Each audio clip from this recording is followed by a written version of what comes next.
Bonjour, mon collègue Xavier et moi, on a rencontré une centaine de groupes depuis le début de l'année, de tous les horizons.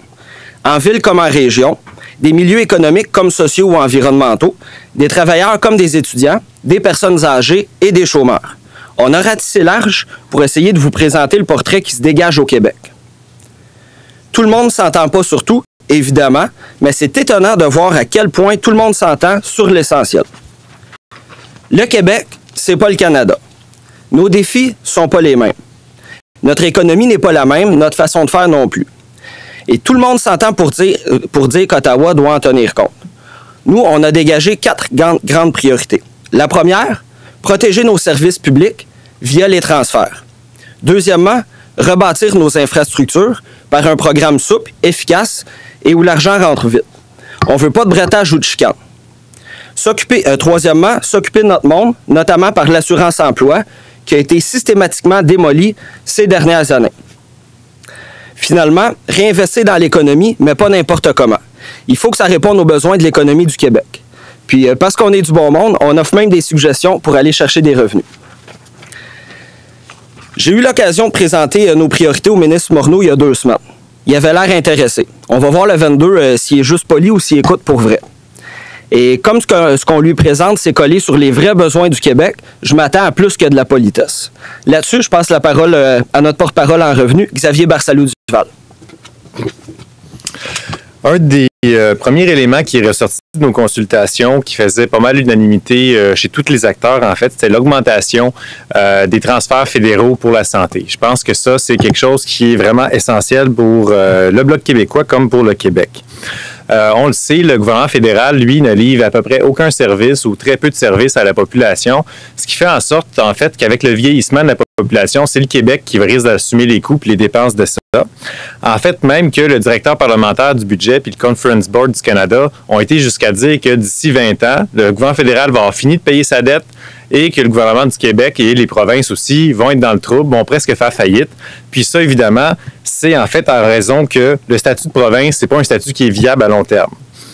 On sait aussi que dans les dernières années, le taux d'augmentation des dépenses en santé a été autour de 5 % à chaque année de manière récurrente au Québec, alors que les conservateurs, dans leur dernier mandat, proposaient en fait une augmentation des transferts fédéraux en santé de 3 % par année, ce qui fait en sorte qu'il risque d'avoir un manque à gagner important pour le Québec, qui fait aussi en sorte que, par exemple, la taux de participation du gouvernement fédéral pour les transferts en santé représente actuellement autour de 22 %. Dès les années 90, après les coupes de M. Martin et M. Chrétien, était baissé jusqu'à autour de 18 %. Nous, ce qu'on demande, c'est un retour au taux, en fait, avec les transferts, un rehaussement des transferts à 6 % pour un retour des transferts autour de 25 % du total. 25 % en fait, qui correspond à ce que la commission Romano avait demandé. M. Romano, qui n'est pas connu comme étant un grand souverainiste, là. Donc, ça fait pas mal consensus, même le 25 % que Québec demande aussi. Faut savoir que l'impact financier ne se fera pas sentir tout de suite, va se faire sentir à partir de 2017, ce qui donne le temps au gouvernement de Trudeau de justement réaugmenter les transferts puis de renégocier avec Québec s'il y a lieu pour une augmentation raisonnable des frais de santé. On mentionne aussi que il n'y a aussi pas juste les transferts en matière de santé qui sont une préoccupation, mais aussi les transferts en matière d'éducation, en fait post-secondaire, les services sociaux, qui eux aussi ont été coupés dans les années 90, qu'on trouverait que soit important d'être rehaussés, toujours à une hauteur de 6 % jusqu'à l'atteinte, en fait, de l'ancien montant qu'il y avait dans le passé. Donc ça, c'est pour le premier volet des transferts en santé. Le deuxième volet, je pense qu'on a entendu beaucoup parler dans les dernières semaines et dans les derniers mois, c'est le volet sur les infrastructures. Le gouvernement fédéral a annoncé son intention d'investir, on pourrait dire massivement, dans les infrastructures, le gouvernement de M. Trudeau. Sauf que ce qu'on sait aussi, c'est que les gouvernements du Québec, en fait, puis les municipalités investissent 95 % des sommes en infrastructure. Donc souvent, on a l'impression que le gouvernement fédéral en met beaucoup, mais dans la réalité, les provinces puis les municipalités font largement leur part pour les dépenses en infrastructure. C'est plutôt le fédéral qui doit en mettre davantage. Présentement, en fait, on sait qu'on a une économie qui est plutôt qui tend vers la morosité, qui va être plus difficile. Et puis, c'est justement dans ces temps-là que c'est important d'investir en infrastructure pour justement, parce que le Québec a des besoins au niveau là, de ces infrastructures, on pourrait dire pour l'électrification des transports. On peut parler aussi des ports et puis des aéroports régionaux, des infrastructures aussi qui vont permettre des effets structurants sur l'économie du Québec qui vont être essentiels pour la suite des choses et puis pour l'avenir. Sauf que tous ces montants-là, ça va être important qu'ils soient rapidement disponibles pour le gouvernement du Québec, pour les municipalités, pour que ça puisse avoir un vrai effet sur les finances publiques. Parce que le problème qu'on a vécu dans le passé, c'est que, par exemple, dans le plan de 2009, ça a pris 27 mois avant que le gouvernement fédéral puis les provinces s'entendent, en fait, puis le gouvernement du Québec s'entendent sur une entente pour comment gérer les montants. Ce qui a fait en sorte que le Québec a été pénalisé de ça. Nous, ce qu'on demande, c'est un transfert en bloc au Québec des montants qui vont être pour les fonds d'infrastructure. Transfert en bloc qui est déjà en fait le cas pour, par exemple, le fonds fédéral sur la taxe sur l'essence. Donc, c'est quelque chose de réalisable qui s'est fait dans le passé puis qui permet une manière souple, rapide, qui n'est pas assortie d'1 million de conditions pour permettre de transmettre là, aux provinces les besoins puis qui pourra les gérer selon ses besoins. Notre dernier élément, je pense qu'on veut mentionner, c'est aussi que le taux, en fait, la répartition du financement.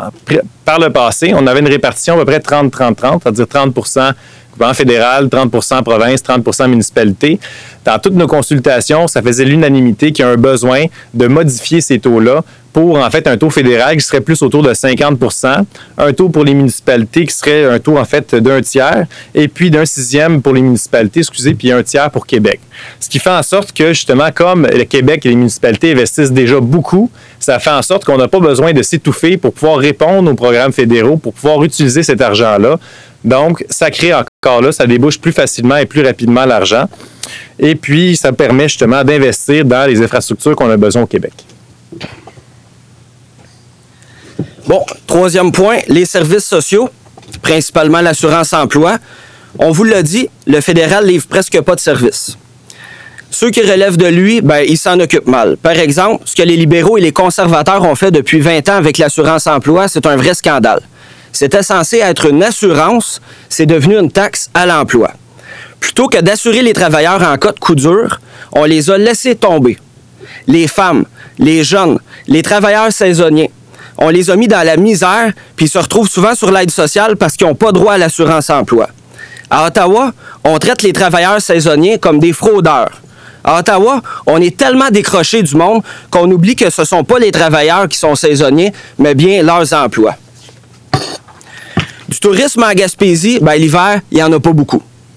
Pareil pour la construction. Vous essayerez de paver un chemin en plein mois de janvier. Essayez de trouver un emploi de professeur au mois de juillet. Ces gens-là, ce n'est pas des fraudeurs.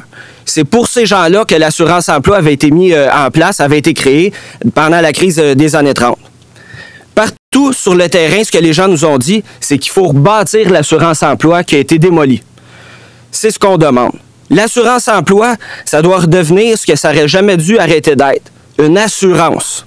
Il faut que le régime redevienne accessible. Il faut qu'il redevienne autonome aussi. Il faut qu'Ottawa arrête de piger dans la caisse année après année comme si c'était son argent à lui.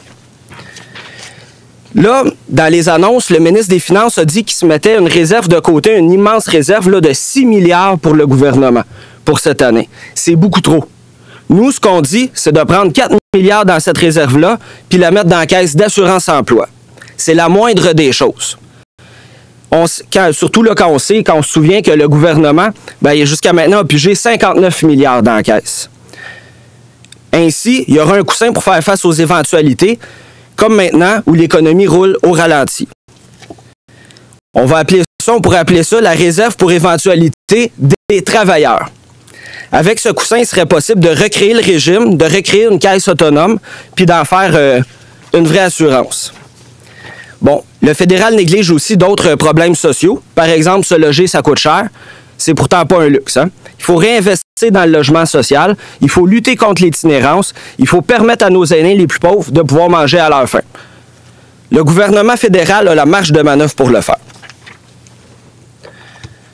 Quatrième point, la politique économique. Le gouvernement a dit qu'il voulait réinvestir en économie, qu'il voulait une économie plus durable. Nous autres, on est bien d'accord avec ça. Mais pas n'importe comment. Comme on dit souvent, trop souvent, le diable se trouve dans les détails. Pendant les conservateurs, c'était du tout au pétrole pour l'Ouest. On voit où ça nous a mené. Là, notre crainte, c'est qu'après l'Ouest, ça soit maintenant au tour de l'Ontario de bénéficier des politiques fédérales. Puis qu'encore une fois, on ne tienne pas compte de l'économie du Québec. On l'oublie souvent, l'économie du Québec, l'économie québécoise, c'est pas l'économie du Canada. Elles sont différentes. Le Canada a principalement une économie de filiales, qu'on pense au pétrole ou de l'automobile. C'est une économie assez peu innovante. Ces entreprises font peu de recherche et développement. Au Québec, chez nous, c'est différent. Au Québec, c'est 45% des exportations technologiques du Canada. C'est des entrepreneurs qui investissent la moitié plus que leurs semblables au Canada. C'est l'aéronautique, c'est le multimédia. Aussi, c'est les ressources renouvelables comme l'hydroélectricité ou la forêt. C'est ça le Québec.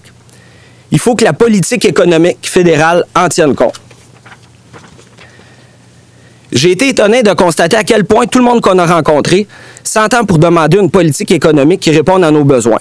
À gauche comme à droite, en ville comme en région. Il faut soutenir l'innovation en entreprise. Il faut soutenir l'investissement, surtout parce qu'avec le pétrodollar qui est faible, les équipements de production coûtent plus cher. Ça prend une politique de l'aéronautique, une vraie politique de l'aéronautique.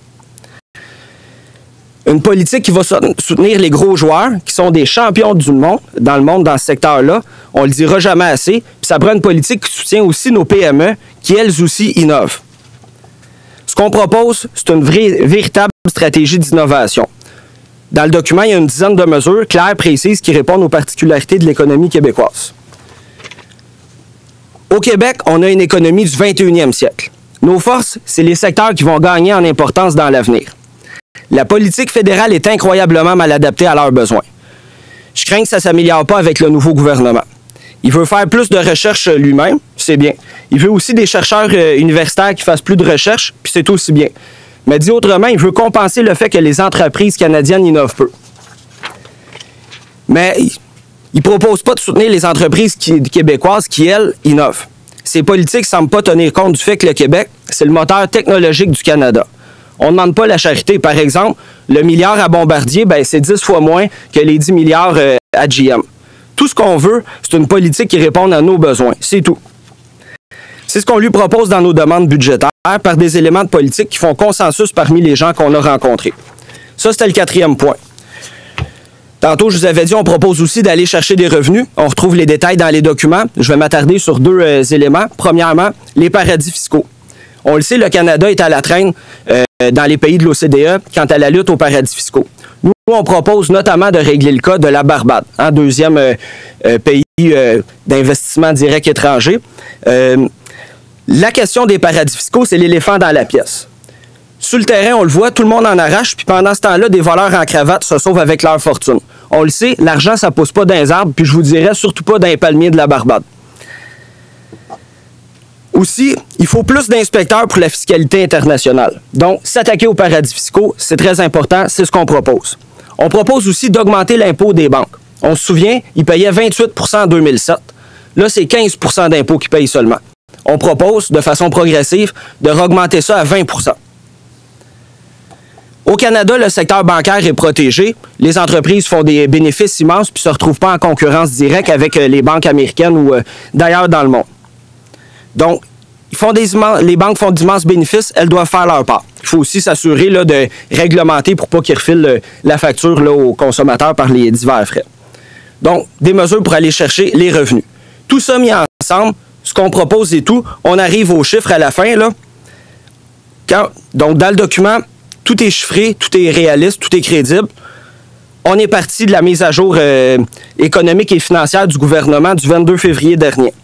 On a intégré les mesures qui ont déjà été annoncées par les libéraux. On a tenu compte des revenus supplémentaires qu'on va aller chercher, puis des mesures qu'on propose, mesures réalistes et chiffrées. Les libéraux, eux, on a entendu dire qu'ils pensaient faire un déficit autour de 30 milliards de dollars. Nous, on propose, ou on arrive plutôt à un déficit de 25 milliards de dollars pour 2016-2017. C'est un immense montant, c'est gros. Le PIB du Canada, c'est gros, on est dans des gros chiffres, mais remis en pourcentage du PIB, c'est 1,2 %. C'est un déficit conjoncturel dû au ralentissement économique aussi. Le Canada, c'est le pays le moins endetté du G7. À l'heure actuelle, la priorité est de stimuler l'économie.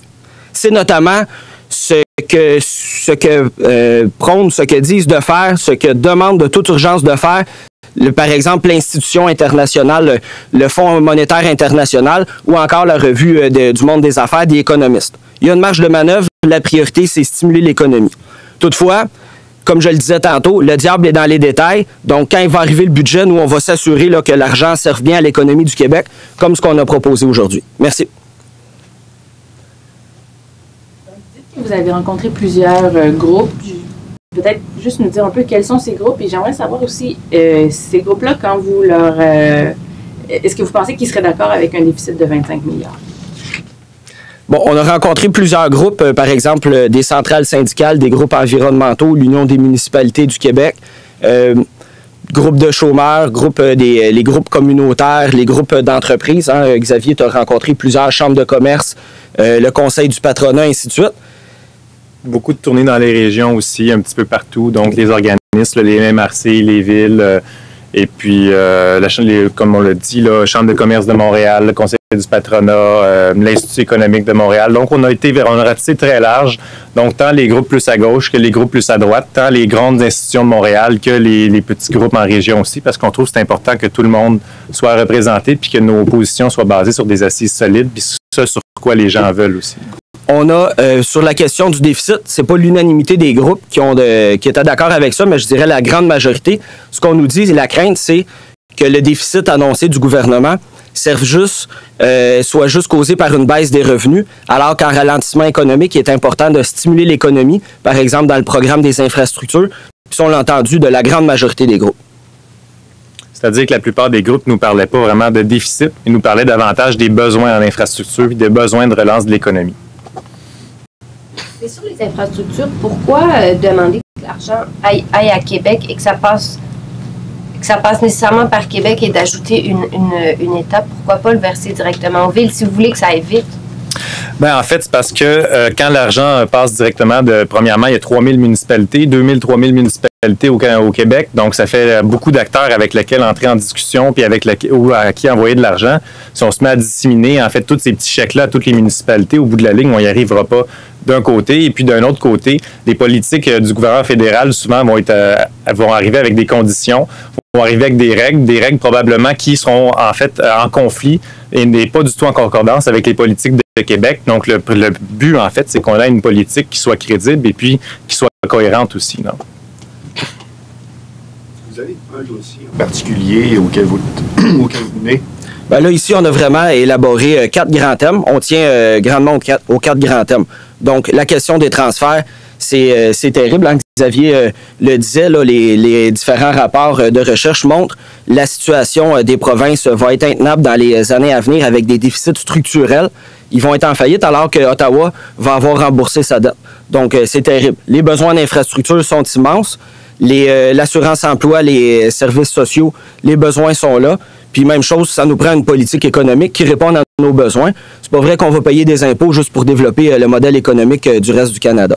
Sur l'assurance-emploi, la ministre du Travail et de l'Emploi nous dit qu'elle est en train de réformer, de penser à une réforme, tout ça. Est-ce que vous allez faire des démarches auprès d'elle pour voir un peu, pour que ça concorde avec vos demandes? Oui, tout à fait.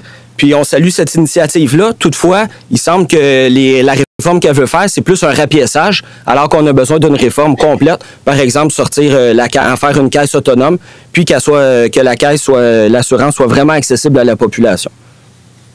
On pourrait peut-être ajouter là-dessus que le projet de loi qui a été déposé là, par le deuxième groupe de position officielle sur une modification à l'assurance-emploi correspondait exactement aux promesses du gouvernement libéral et puis qui ont quand même indiqué, puis ont quand même dit qu'elle allait voter contre.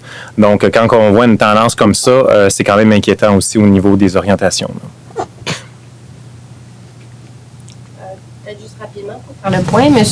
Barcel-Duval, avez-vous pris une décision sur la chefferie? Non, pas du tout. C'est l'année prochaine que ces choses-là vont se décider. Toujours en réflexion, toujours en consultation. Et puis, on va voir comment les choses vont se passer. Bon, ben, merci beaucoup. Merci. C'est ton crayon. C'est bon. Ah, il est ici, ouais. Merci. Bonne lecture. Ouais. C'est pas trop long.